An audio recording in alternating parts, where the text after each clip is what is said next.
গ্রীষ্ম বর্ষা বিনীতি ভরসা। হ্যাঁ, বিনীত শপিং সিটি। নমস্কার, আপনারা দেখছেন হুগলি আপডেট। আপনাদের সঙ্গে আমি উষা। আসছে খবরে, রাতের অন্ধকারে সিপিআইএম এর কর্মীর গ্যারেজে আগুন হাওড়ায়। হাওড়ার মন্দিরতলায় সিপিআইএম কর্মী মোস্তফার গ্যারেজে রাতের অন্ধকারে কেউ বা কারা আগুন লাগিয়েছে। কয়েক লক্ষ টাকার মাল নষ্ট করে ফেলেছে। কয়েকটা গাড়িও পুড়ে ছাই হয়ে গেছে।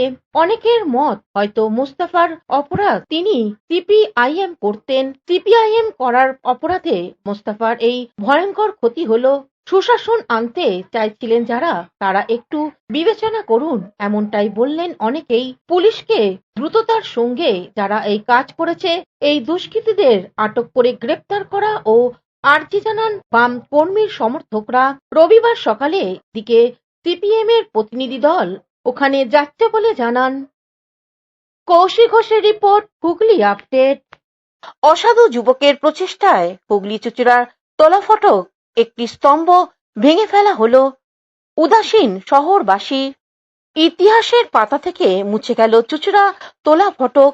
অতীতে চুঁচুড়া ছিল ইংরেজ এবং ফরাসিদের দখলে, ছিল চন্দননগর, তার মাঝে তোলা ফটক। এখানে একটা সময় ফটক বন্ধ করে দেওয়া হতো চন্দননগর থেকে, কিন্তু বর্তমানে ফরাসি ও ইংরেজরা দেশে ফিরে গেছে।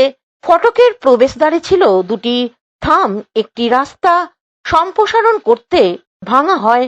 আর আজ এক স্থানীয় এক অসাধু যুবকের প্রচেষ্টায় আরেকটি থাম ভেঙে ফেলা হয়। প্রশ্ন করা হলে ওই যুবক জানায় একটি গাছ ক্ষতিগ্রস্ত করছে, তাই এই কাজ করা হয়, তবে পৌরসভাকে জানানো হয়নি।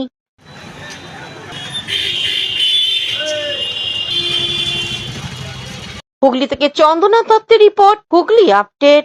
রাজ্যে পালাবদলের দিনই চন্দননগরের নবনির্বাচিত বিধায়ক দীপাঞ্জন গুহকে সম্বর্ধনা দিলেন মেয়র রাম চক্রবর্তী। চন্দননগর কর্পোরেশনের উদ্যোগে চন্দননগর রবীন্দ্র ভবনে কবি প্রণাম অনুষ্ঠিত হল। বিভিন্ন অনুষ্ঠানের মধ্য দিয়ে বিশ্বকবি রবীন্দ্রনাথ ঠাকুরকে শ্রদ্ধা জানানো হয়। উপস্থিত ছিলেন চন্দননগর সদ্য নির্বাচিত বিধায়ক দীপাঞ্জন গুহ, মেয়র রাম চক্রবর্তী, মুন্না আগরওয়াল সহ বিশিষ্ট ব্যক্তিরা। বিধায়ক দীপাঞ্জন গুহকে কর্পোরেশনের পক্ষ থেকে সংবর্ধনা জানানো হয়।